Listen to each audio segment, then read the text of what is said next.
Wish you could become a morning person? You know the type, up before the sun, early morning runs, first one to the office with donuts and a smile. How do they do it? Easy. With the new Galaxy Watch 8, sleep tracking and personalized insights from Samsung Health help you improve so you can wake up to a whole new you. One who, dare I say it, skips the snooze? It's possible. Train your sleep with Galaxy Watch 8. Learn more at Samsung.com. Requires compatible Samsung Galaxy phone, Samsung Health app, and Samsung account. This episode is brought to you by Nespresso and Samra Origins by the Weekend Coffee Collection. Introducing Samra Origins. My collaboration with Nespresso is a connection to my roots, to my mother, Samra. Coffee that hits the right notes. It transports you. Crafted with unique notes and bold, soaring flavors. Experience a taste that moves you. Nespresso and Samra Origins. Discover more at Nespresso.com.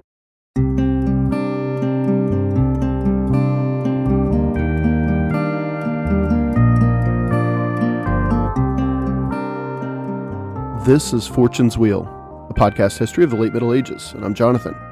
Your time is your greatest currency. Make no mistake, and this fact of life does not go unnoticed by the creators on whom you spend your time. So thank you for spending your time listening and learning along with me on this podcast. On this members-only episode, we'll be looking at the 1070s through the lens of the Eastern Roman Empire. Constantinople found itself in yet another tumultuous 11th century decade. This decade would see three different emperors. It would see the Seljuk Turks amassing vast swathes of land throughout Anatolia. It would see a number of civil disruptions, even a civil war or two, and it would see near economic collapse. I mean that in every sense of the term. More than anything, though, the 1070s saw the rise of the next great Byzantine imperial dynasty, the House of Komnenos. This is Patreon episode 22, entitled Chapter 3, Alexios and the Erymanthian Boar. Thank you for listening, and I hope you enjoy the show.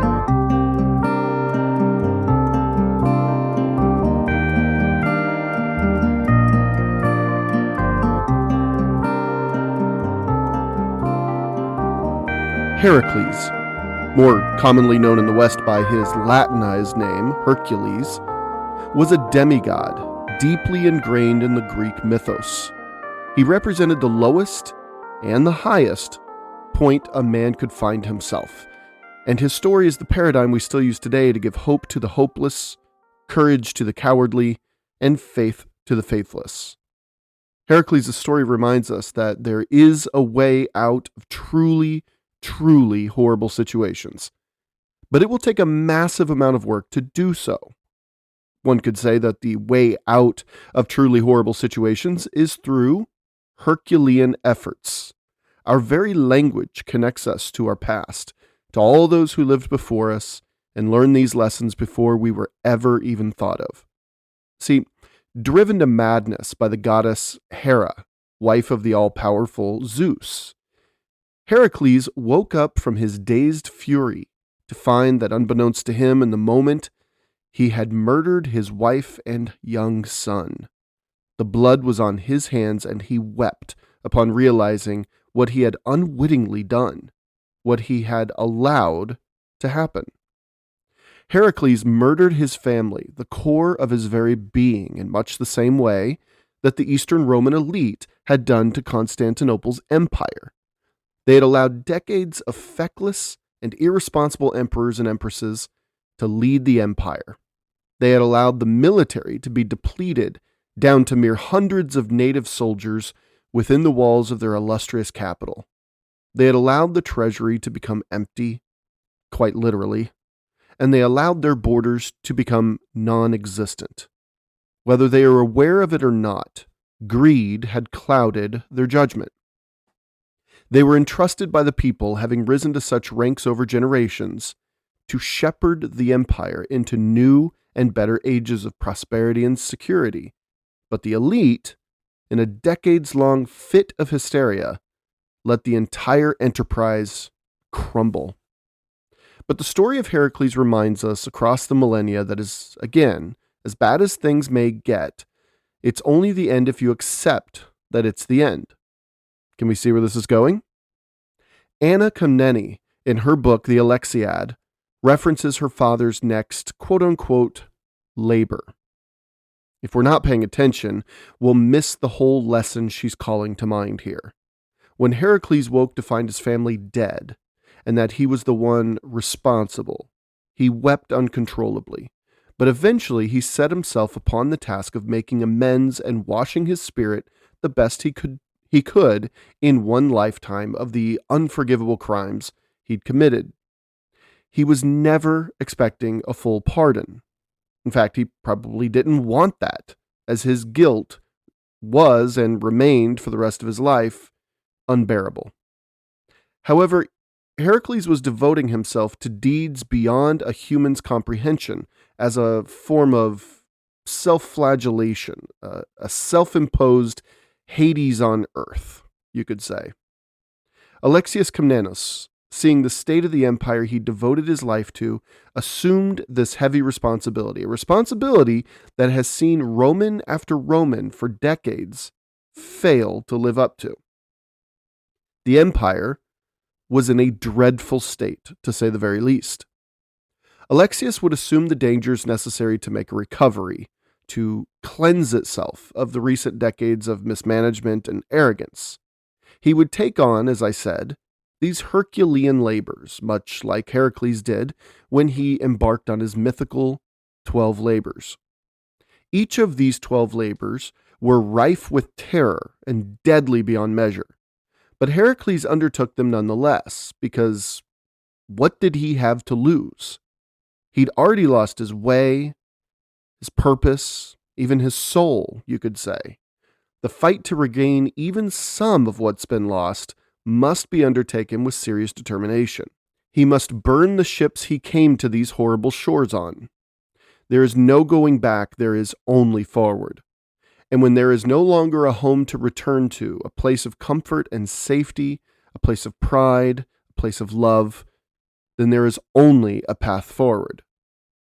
Heracles defeated the Nemean lion and wore its mane as a trophy. He slayed the Lernaean hydra with its 9 heads that grew back once cut off.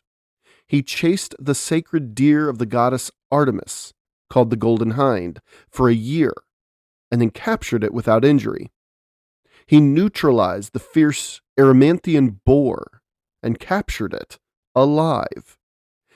In one day, Heracles diverted the flow of 2 rivers in order to clean a king's stables that haven't been cleaned in 30 years. The Stymphalian birds were easily spooked birds with metal wings that had a taste for human flesh. Heracles hunted them down and killed the entire flock. He wrestled a giant bull that was terrorizing the island kingdom of Crete, and he defeated it. He fed the owner of man-eating horses to those very same horses, and was able to calm them down long enough to capture them. He battled against the mighty Amazon warriors, and gained the legendary belt of its leader, Hippolyta. He stole the cattle of a giant who employed a 2-headed dog to guard them. He tricked Atlas, the man who held the world on his shoulders, to steal apples guarded by the dragon Ladon, taking the world upon his own shoulders while Atlas retrieved the apples, and then bamboozling Atlas to take the world back afterwards. And, without anything but his brains and his brawn, Heracles was challenged to capture the guardian of the underworld, the 3-headed dog Cerberus, which he did. These seemingly insurmountable tasks against forces far beyond a mere mortal were all completed, but Heracles needed help along the way. While battling the embittered goddess Hera every step of the way, other gods and goddesses and demigods swooped in to help Heracles in his endeavors. Athena, Poseidon, Hephaestus, Hermes, Apollo, Artemis, even his father Zeus, they all pitched in to help Heracles, but he was ultimately the one who had to overcome each obstacle. He was the one, quite literally in one of his labors, who had to carry the weight of the entire world upon his shoulders. In my opinion, these stories were never merely stories. We see the world, we make sense of it all through stories. Anna Komnene, a devout Christian herself, and I mean devout, still relied on these stories to help tell the epic story of her father. These quote-unquote pagan stories, these Greek myths, still helped explain their fundamentalist Christian worldview. These stories still helped them make sense of the human experience. They taught lessons, they offered insights beyond the regular person's abilities to decipher, and they provided examples for the greatest of human achievements as well as the lowest depths of human depravity. Greek myths, as well as all those other myths around the world, they still speak to us today, and they once did to the likes of Anna Komnene. And this speaks to the universality of the human experience, despite religious affiliation. So I say all that in order to say this. There's a reason why Anna Komnene brings in the ancient stories so much in her epic biography of her father. She did this, again, for a reason, willingly, purposefully, and intentionally. So let's compare these two men then, Heracles and Alexios. That's what she was wanting us to do, right? I feel like we'd be doing her wonderful writing a severe disservice if we didn't consider it. In my own opinion, I would certainly place the trickery used in Alexios' capture of the indomitable Norman Roussel de Bayol in the same category as Heracles' trick on Atlas. But it also calls to mind the delicacy Heracles used when hunting down and capturing the Golden Hind, that is, Roussel de Bayol being the elusive Golden Hind. The people of Amasea were easily spooked at the same time, so here's another comparison with that myth. The people of Amasea were easily spooked, much like Artemis's sacred deer, so he needed to be forceful without spooking the people. Go back and listen to the last episode and you'll see that. His handling of Nicephorus Bryennius was no small feat either. In fact, I liken it to Heracles' capture of the mighty Cerberus. Cerberus was a fierce beast, and no one but the god of the underworld, Hades, was ever able to subdue it. In fact, it was so deadly that Cerberus had 3 heads, all of them filled with razor-sharp teeth the beast was eager to use. Bryennius was a many-headed beast, as he had both Tarquiniates and his brother John Bryennius, 2 of the more exceptional military minds in the Eastern Roman Empire at the time. And the threat they posed to Emperor Nicephorus III was about as serious a threat as had been seen from an internal revolt in quite some time. So those were 2 labors down for Alexios Komnenos. How far can we take this comparison anyway? Well, let's see what's next. In the wake of the blinding and retirement to Adrianople of the fierce Nicephorus Bryennius, the rebel army was expected to, just fade away, to go back home and resume their previous lives, having tried and failed to install their choice of the emperor. That was the game that was played in those days. Everyone knew it. Well, everyone except one of Bryennius' loyal leaders, that is.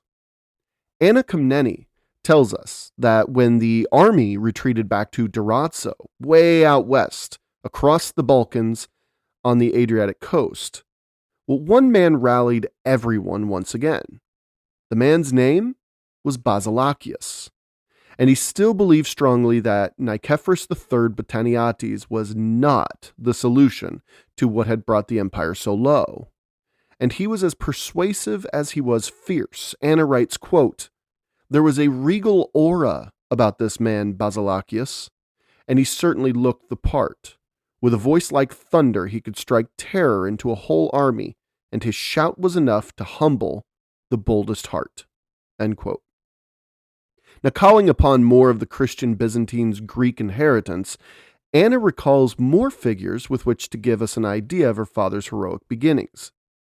She explains that Alexios was expecting a backlash, and he'd been preparing, quote-unquote, for a contest against a huge typhon or a 100-handed giant.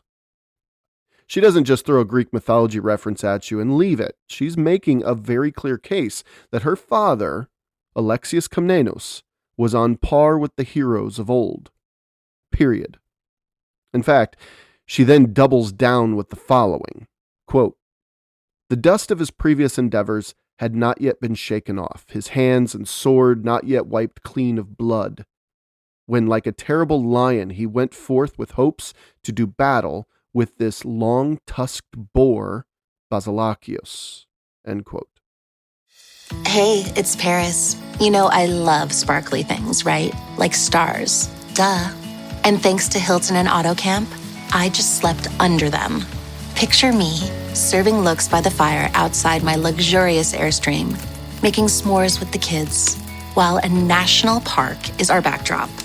The great outdoors meets Hilton hospitality. That's hot. Explore all the new ways to stay at Hilton.com. Hilton for the stay.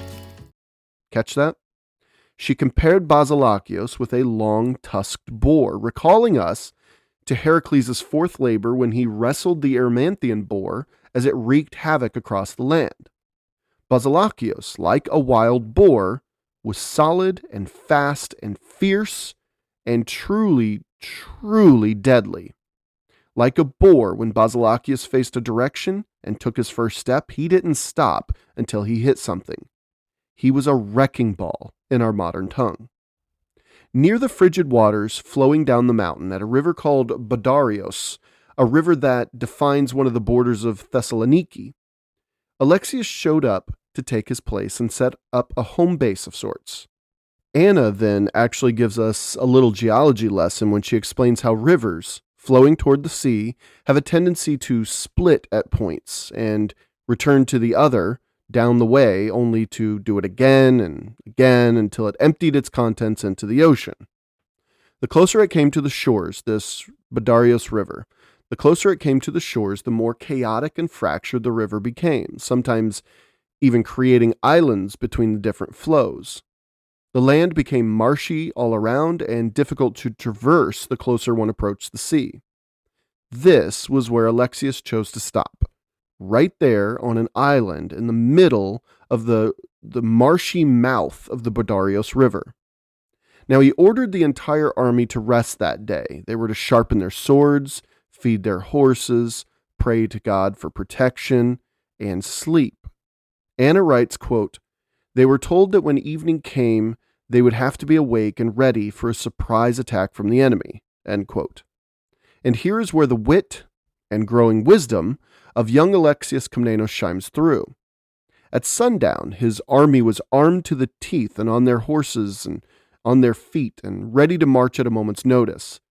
When the sun dipped below the horizon, which accentuated the bright fires left burning outside each tent, Alexios ordered his troops to quietly sneak away. However, we're told that a few men stayed behind in order to give the impression of people milling about. But these were no soldiers that stayed behind. Rather, these were merely servants and no threat to the attackers. She wrote, quote, "Alexios's premonition was not unjustified. Basilakios duly made the assault on the camp as expected. It came suddenly with cavalry and infantry to the number of 10,000 in all. He found the soldiers' quarters all lit up, but when he saw the general's tent blazing with light, he hurled himself into it with blood-curdling, terrible cries. But when the man he expected to see was nowhere to be found, and no soldier, no general at all started up from it, nobody, in fact, except a few disreputable servants who had been left behind, he shouted and bawled even louder, 'Where the hell is the lisper?'" End quote. Now, it should be noted that this line would become semi-famous, this line of Basilakios that referred to the lisper. See, Alexios Komnenos was known for having a simple but noticeable enough speech impediment.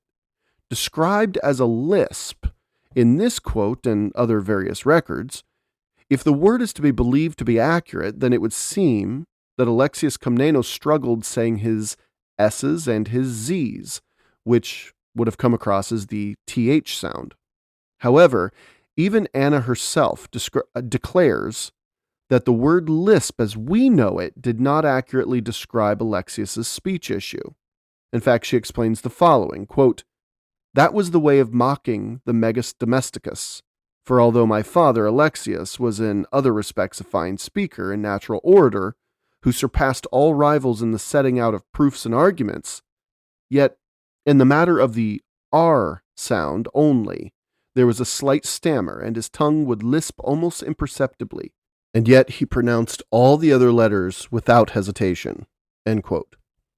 It just goes to show that bullies like Basilakios throughout history, though dissing others, are still too ignorant to use the correct language when making fun of people, which I find pretty ironic. This also goes to show that, well, we all have our things about us, and these things can be overcome. Our lives can still shine in spite and because of these things. Regardless, the long-tusked boar Basilakios was... he was enraged at this point. Anna said that he, quote, roared his abuse and began a meticulous search, turning everything upside down, chests, camp beds, furniture, and even my father's own couch, lest perchance the general might be hiding in any of them, end quote. Her craft is impeccable here, I have to say. The language she's using, the images she's creating are very, very specific. She's pushing her comparison not only between Alexios and Heracles, but also strengthening her insistence that Basilakios was behaving like a wild boar, upturning and destroying everything in his anger and panic. She says, quote, Basilakios made a complete search in the tent and never relaxed his fumbling about in darkness, end quote. Well, Basilakios knew he'd been outmaneuvered. He yelled to his men that they'd been tricked, but Anna tells us that no sooner had Basilakios' warning left his mouth than Alexios descended upon the camp. Alexios took the rebelling army by complete surprise, as they hadn't had even a moment to assemble into battle lines by the time Alexios and his men reached the camp. Alexios, having ridden in front of everybody, targeted a large beastly man in full armor, thinking it was Basilakios, and Alexios actually hacked the man's hand off, which was still holding the sword, as it and the hand both thumped on the ground. The rebels were stunned into a momentary silence. This was not, in fact, Basilakios, but it was one of his higher-ups, so it was still a big blow to the rebels. Anna narrates it like this, quote, after that, Alexios continued his whirling onslaught, shooting at them with arrows, wounding them with his spear, roaring out his battle cries, confusing them in the darkness, summoning to his aid everything, time, place, weapon, to achieve victory, and good use he made of them, with undaunted spirit and indomitable resolve. End quote. She describes men flying in all directions, showing us the camp was in utter chaos, with shouts of war, the clanging of swords, and the screams of pain and anguish from the wounded.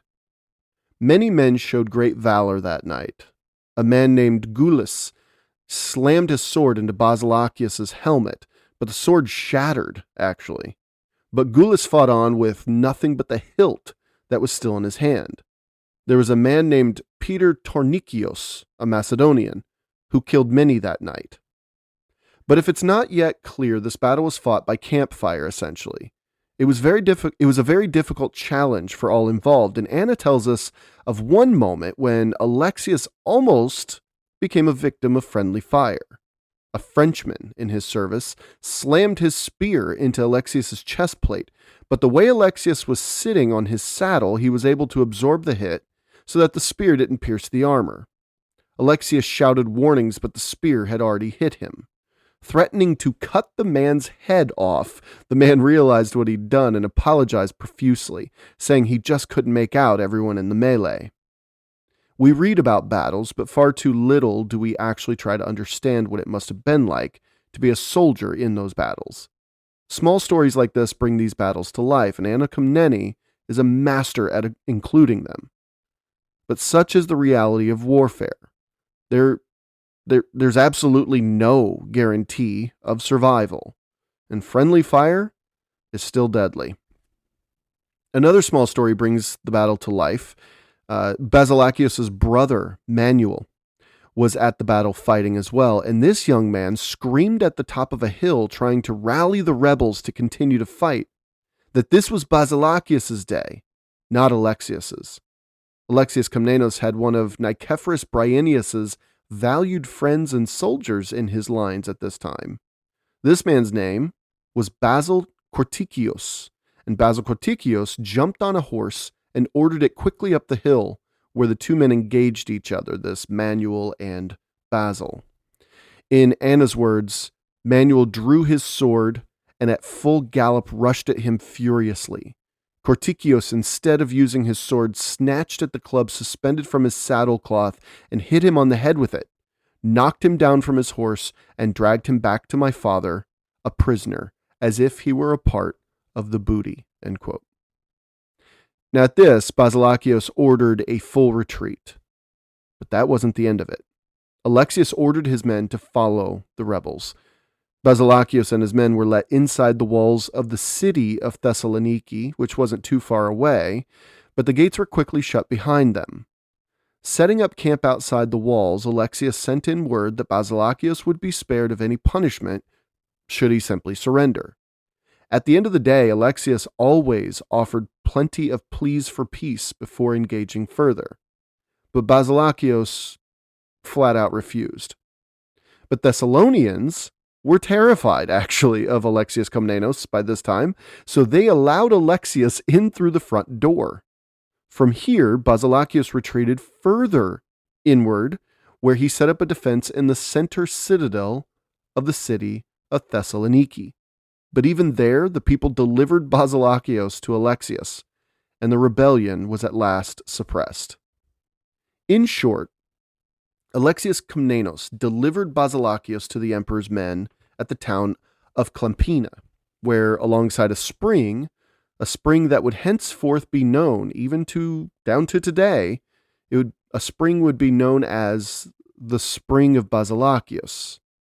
Well, it was at this spring he lost his eyes in that peaceful place. And just for good measure, Anna triples down on her insistence in the comparison between her father and the Greek hero. She writes, quote, "Such was the third labor borne by Alexios before he became emperor, like a second Heracles, for if you equated this Basilakios with the Erymanthian Boar, and my father Alexios with a most noble Heracles, you would not be wrong." End quote. He received all the accolades in the capital. The Senate recognized him as Sebastos, which was actually a huge promotion, you could say. Now, Latin and Greek synonyms for Sebastos were words like honorable or even venerable, but equated to the word august. So, in essence, Emperor Nicephorus III declared Alexios Komnenos a new Augustus. Now, this obviously by the year 1079 did not have the original connotation, but it was a very, very high honor that only a few men held at the time. Alexios Komnenos was rising quickly in influence around the empire. This title of Sebastos, which equated to the term Augustus, was actually politically known as the title Megas Domesticus, which gave Alexios pretty strong influence over both East and West Eastern Rome. So that was a major promotion. I should also add that how major the Mega Domesticus promotion was. He was at that point, after the suppressed rebellion of Basilakios, Alexios Komnenos, as Megas Domesticus, became the third most powerful person in Eastern Rome. Above him was Caesar. Okay, Caesar at this time was John Ducas still. And then above him, of course, was the emperor. Okay, so I hope that little rundown helps.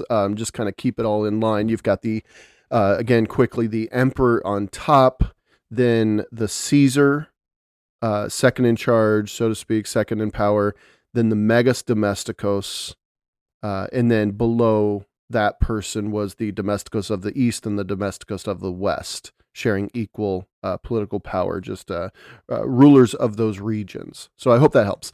Now back to Alexios and his pretty impressive and growing CV. We've got Roussel de Bayol, Nicephorus Bryennius, and now Basilakios. I urge you all not to underestimate these three foes. Each one presented a new and present danger to the emperor, to the empire, one could say. The Norman created his own state, carved out of Byzantine Anatolia, and even was making inroads with the Seljuk Turks, who were already invading. That was dangerous. Nicephorus Bryennius was one of the most respected men in the entire empire. He was the domesticos of the West, in fact, and he made a serious attempt at the crown. And he nearly succeeded. He was right outside the gates of Constantinople at one point. All right?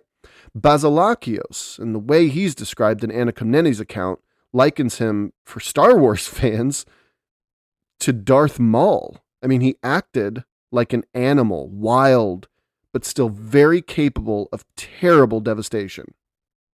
This concludes, though, our third chapter in our Patreon series, The Book of Alexios, the tale of Alexios and the Erymanthian Boar, a tale in which we see the wilder side of the illustrious and civilized Byzantines wreak havoc, and were ultimately kept safe by its beloved savior, Alexios Komnenos, from plunging the already fallen empire into a more base, animalistic form that would forever seal its fate as a failed state. Alexios Komnenos kept Eastern Rome from descending further into oblivion by defeating Basilakios. This would not be the last labor, if we want to keep that comparison going. It would not be the last labor that Alexios would undertake, though. Far from it, actually. The next episode, which will merge with the public podcast again, because I feel that it directly helps us understand what's going on with the rise of Alexios on the public feed, because, again, all this leads into the clash between Robert Guiscard and Alexios Komnenos. Now, the next episode hits a lot closer to the emperor himself than he would feel comfortable with. It's already been dangerous, but time's running out for this emperor, that's for sure. The economy continues to shrink, its enemies continue to press in on all sides, and its detractors on the inside continue to mount. And I can't wait to tell you about this next chapter in our Book of Alexios. Thank you for all your support. Until next time.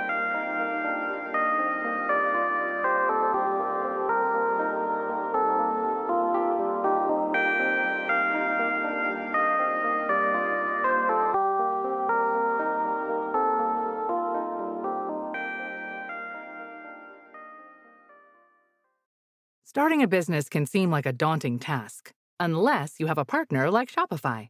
They have the tools you need to start and grow your business. From designing a website to marketing to selling and beyond, Shopify can help with everything you need.